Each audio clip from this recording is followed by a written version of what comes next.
In this edition of Insyde KPL, we find out what's the latest at Tusker FC from coach Sam Timber, as well as from the club captain, the evergreen 21-year veteran of the league, Duncan Ochieng. We hang out with the deceptively ever-smiling but addicted to winning Gor Mahia tactician, Coach Dylan Carr. We also explore just how the league you have come to love got here and what to expect in days to come in our mini docu feature, The Evolution of the League.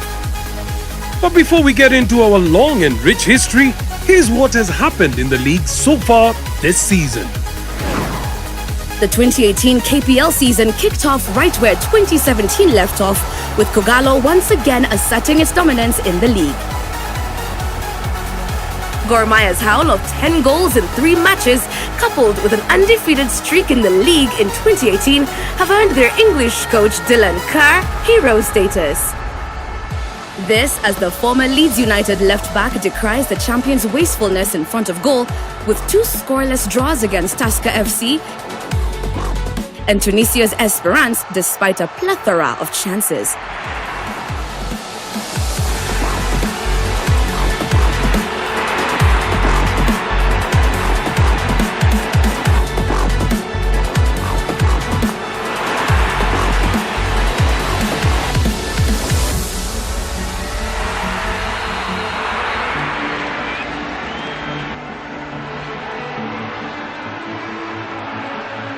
Two great saves. We've hit the post. Medi's had a chance. Josh has had a free header. It just wasn't our day today. And I'll tell you what, I'm so proud of my players. They, after yesterday's disaster, coming up here and arriving at 1 o'clock in the morning after 7 hours sitting in traffic, the preparation on the field was brilliant. The preparation off the field, that needs to be addressed.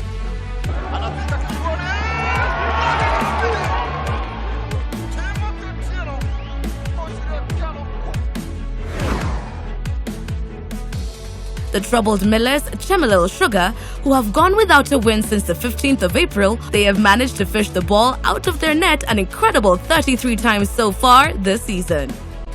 The United duo of Thika and Vihiga complete the bottom 3, along with the not-so-aptly named Wazito FC.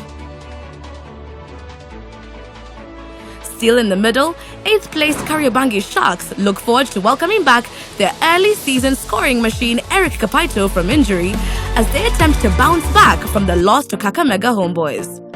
The loss brought to a stunning halt the Sharks' 9-match unbeaten run.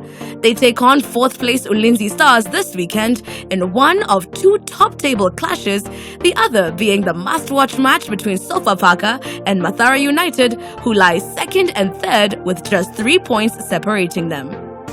Lying at position 6 and patiently stalking a top 4 spot is Ingwe on 32 points, while Kogalo, as has been the norm, recently are comfortably perched at the helm of the log.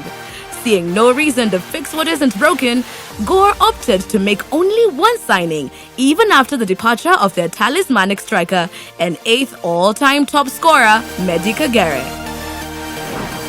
Subsequent interim appointee Dennis Kitambi has, however, demonstrated that he is just what the doctors ordered, guiding Leopards to 3 successive wins, including the 4-3 thriller against previously unbeaten, newly rejuvenated and tactically drilled Mathara United.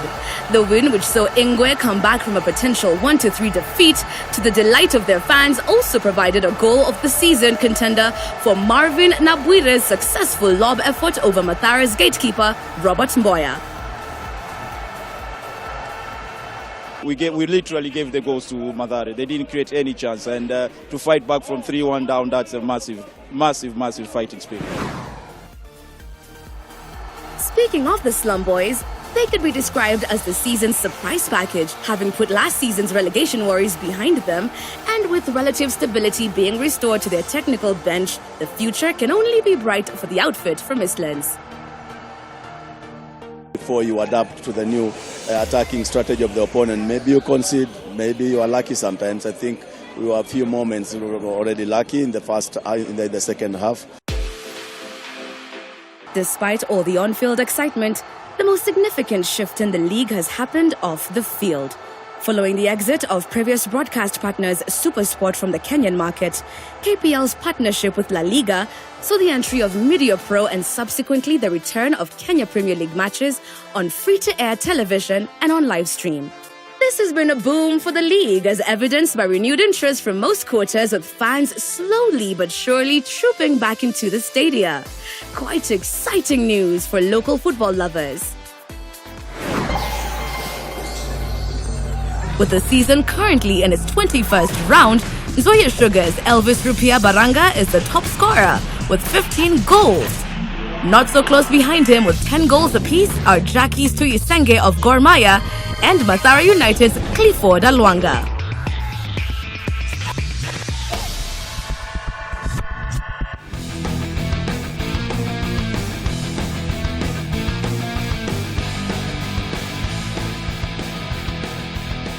He may be fast approaching the grand old age of 40 in footballing terms, but Tusker FC captain Duncan Ochieng isn't slowing down. Having won every title in the KPL in his 21 years in the league, including the 2016 double, he remains hungry for more, and even injuries won't slow him down. Chari yangu ya kwanza nilipata, ile ilikuwa serious, ilikuwa nikiwa Sofapaka, ile ilikuwa serious sana. Kucheza against FC Machakos. Nilivunjika right humerus, kwa chuma, ilinieka inje like 4 months, lakini nili work hard nayo, na physio wangu pia bigi, and wale wako wananitibuko walikuwa wanani encourage sana, wananiambia bado unaweza pona, unaweza rudi grao, hata watu washangae. Danko, as he is affectionately referred to by his teammates, traces his football roots to Zimmerman Estate in the early 90s, where he would turn a passion and a pastime into a career. Jani yangu ya football ilianzia mtaani tuko. Zimmerman, kichezea timu ya mtaa. Kuna time kwa naenda friendly huko Kahawa. Coach Leonard Saleh akona talent za kucheza ball. So wakanichukua nikachezea timu yake, tulikuwa nacheza so hiyo ligi ya maisha ya Gezo, saa zingine tunaenda isili huko. Hapo ulikuwa wanachagua pia best players kwa kila zone. Una join senior team. That time ilikuwa bado chuo. Unasoma na bado unacheza ball, unasoma na bado unacheza ball. Na nilikuwa na enjoy kwa nao, kina Tramax walikuwa role model hapo, na enjoy tu kuona wakicheza. Hata kama mimi niko kwa timu lakini niko hapa kwa bench, nafurahia tu. Nasema siku moja tu pia mimi nitakuwa hapo. Years of hard work and patience would finally pay off for Danko, with the first of what would go on to be over 40 call-ups for national duty, coming in 1997 at the tender age of 17. Baptism by fire wouldn't begin to describe his experience, as he faced the best Africa had to offer in his first international call-up. Game ile nilicheza ya kwanza ilikuwa Cameroon huko kwao. Tulidraw 1-1. Walifunga na dakika 97 huko na pena kwanza, na mimi nilikuwa kwa goli. Hiyo time Fabio akanambia, "Oh, sijali tutakuja tu kushika." Tena game kubwa sana. Na hiyo performance ndio ilikuwa safi sana. Hakuna mtu anaamini hata ni mimi. Kevin curves it. It takes enough touches with the goalkeeper tumbling down against that unstable situation. Ochieng's experience, as well as the man who handed him the armband, Sam Timber's composure, will come in handy as Tusker struggle for form in the league following a mass exodus of players at the beginning of the season. When I came, I was made to understand that some players were released, and a good number of them. Then that means to build a new approach, of which I'm now trying to. That building the new approach, unfortunately, it is still also into the competition phase. That's whereby you need to show yourself. Now in this process, maybe we can go to the upper side, or maybe we can go to a better side, whatever, but still in the building process.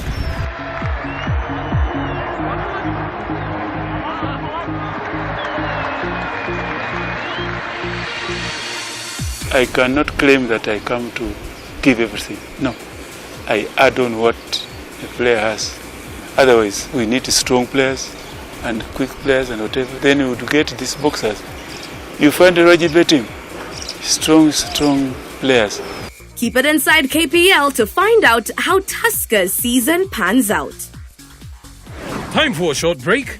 When we come back, we take a peek back in time to Kenya's top league glory days. Kenya, we went to the highest peak. I think we qualified almost the quarterfinal of Africa Cup of Nations. I got to know of players such as Wilberforce Mulamba, Maradona, they called him at the time, JJ Masiga, and also the FC Leopards legendary goalkeeper. I played for Harambee Stars, that is Mahmoud Abbas. Find out just where and how we lost it, but most importantly, how we are trying to fix it.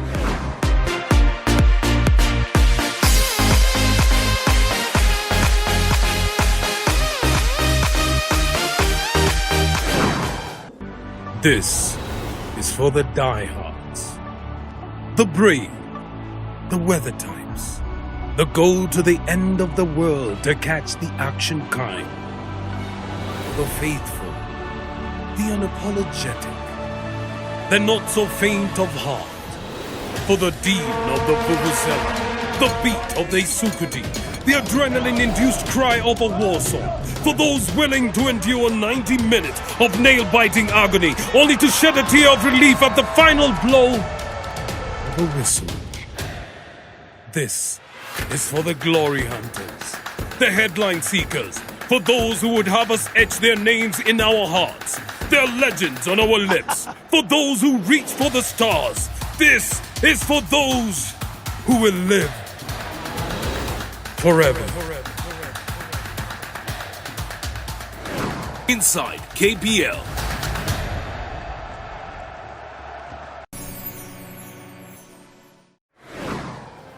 Inside KPL caught up with the darling of Kogalo and found out why the man breathing new life into the league describes his 9 months in Kenya as a mixed bag of emotions.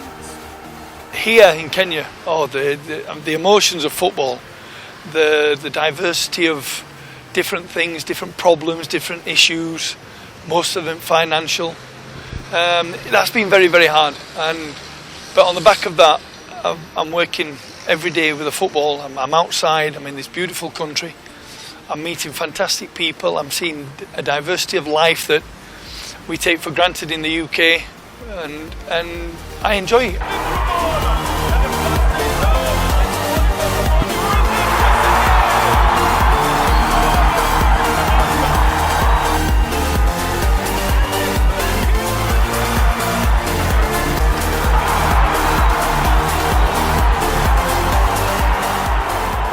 The expectations are very, very different. Everybody wants to win at Gor Mahia, but everybody wants to beat Gor Mahia. So when I watch other fixtures, when I go and do analysis on other teams, I see them playing a certain way, but then when they come to play Gor Mahia, they play in a totally different way. And that's something I have to adapt to very, very quickly and get into the players' minds. Listen, you're going to be under pressure. These people want to beat you. They want to wake up in the next morning with the headlines that they've beat Gor Mahia. So it's a challenge, but I love challenges. It happens when the we're taking over the comes into goal. Oh, it's linked to the feet of Boniface Eduard. And the Sharks have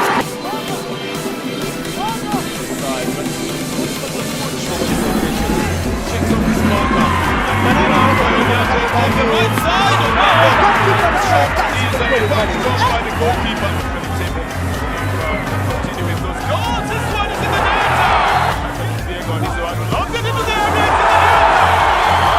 Slots it over the right side. And a good through ball this time. It's in the net.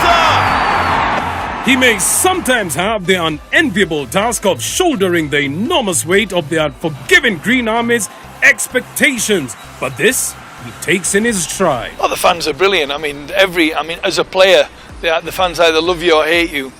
Fortunately in my career as a player, I've been very, very successful, winning at every club I've been at. As a player, I've won something. Which if you look at my resume, it's a winner.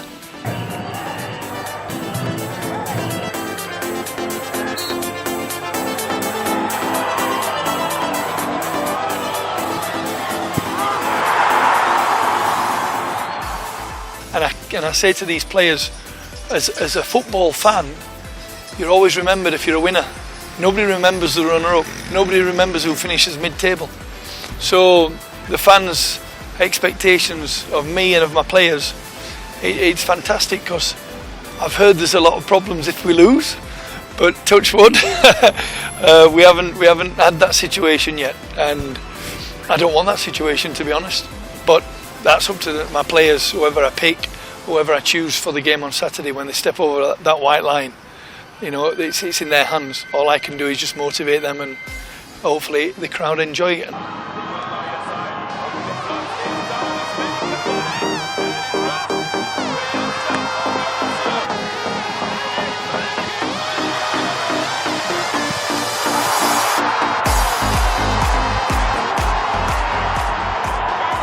We average at least 17 attempts at goal per 90 minutes. And sometimes we only score 1 goal, or maybe 2. Sometimes we get 4. But again, you know, we create these chances, but we don't finish them. Especially my strikers, they will miss from 3 metres, as Ephraim Guican, the Ivory Coast player, did against Tusker. He missed an empty goal from 3 metres, he hit the bar. How he did that, I don't know. On the pass of Guican, who comes through the goalkeeper. Oh, Guican hits the post as well. And now Duncan comes back to pick it up.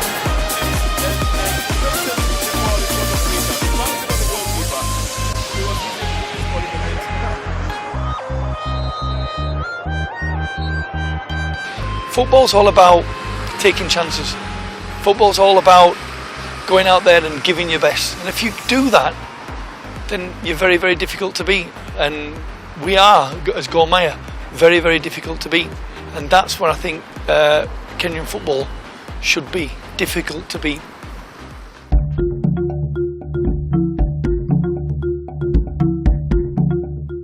(1963). A young nation celebrates its independence from colonial rule by setting up its first truly inclusive national league, the Kenya National Football League.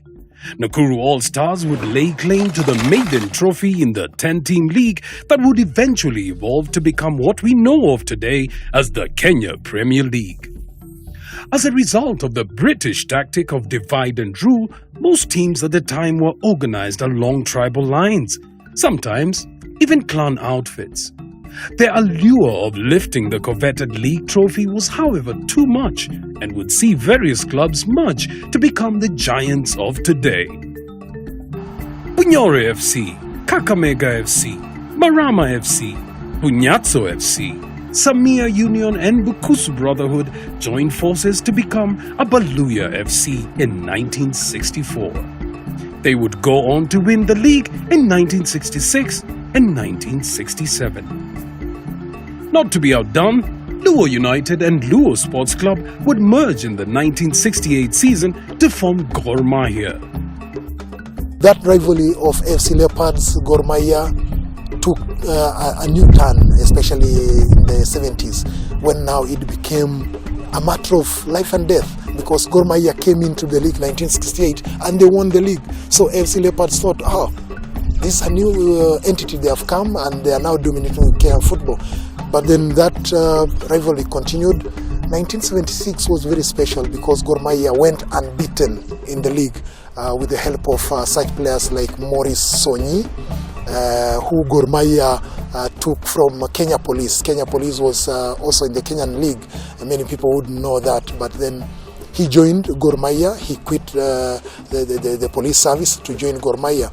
This union would pay instant dividend as Gor Mahia won the league the same year. And from then, when Gor Mahia won the league unbeaten, it became now a matter of life and death for AFC Leopards. They had to do something, they had to respond. And what was the response? The response was that AFC Leopards went on to dominate the regional Sekafa Club Championship. They won it several times before 1979, when Gor Mahia, having also dominated in the Kenyan League, went a step further and they reached the final of the African Cup Winners' Cup 1979, where they played against Canon Yaoundé of Cameroon. Unfortunately, they lost that game comprehensively. They were beaten 8-2 on aggregate. The 1970s and 80s would go on to be what most would describe as the golden age of football in Kenya, with Gor Mahia and AFC Leopards dominating continental club championships. Football in the 70s was at its peak in this country. Then the 80s, and back to the glut. From the 90s and to this time, we're just grinding towards a hot situation whereby we would have been very high up there had we continued mainly with the youth programs that were started out there. But the biggest problem about football in the country is the lack of continuity. The 90s proved to be forgettable years for Kenyan football and the top league in particular. Tired of the constant wrangling, a group of foresighted club chairmen led by Mathare United's Bob Munro set up the Kenya Premier League Limited, a private limited company run by its members with the mandate to organize and commercialize the top league. Our chairman, who is Bob Munro, took the fight onto the playground of the football administrators, whereby he wanted the football to be run professionally, and he got a lot of challenges from the football stakeholders then, and that is the federation. And our key focus was to ensure that the refereeing was good, the scheduling of the fixtures was good as well. The earlier days we used to have 2 matches playing on Saturday and Sunday, which was not good for the health of the footballers, because you need at least 72 hours to rest before you play another competitive match. So those are the things that he started to push. That was in the 1999, and then they set up a consultative group for club members, all the clubs, which was called Interconsultative Clubs Group, just to chart the way forward to try and professionalize and commercialize the sport.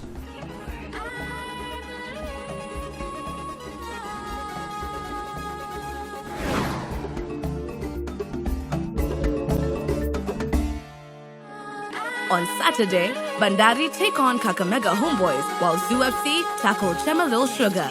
Sunday, we'll see Nzoia versus Poster Rangers, Tusker versus Nakumat, Wazito versus Vihiga, Ulinzi versus Kariobangi Sharks, AFC Leopards versus Sony Sugar, and the toast of the weekend, Sofa Paka versus Mathare United, which you can catch live on this channel from 2 p.m. You definitely do not want to miss the latest excitement gripping the nation. We leave you with our moment of the week. Don't forget to follow us on our social media handles. We would love to hear your comments and feedback, so hit us up. Till next time, it's goodbye from us.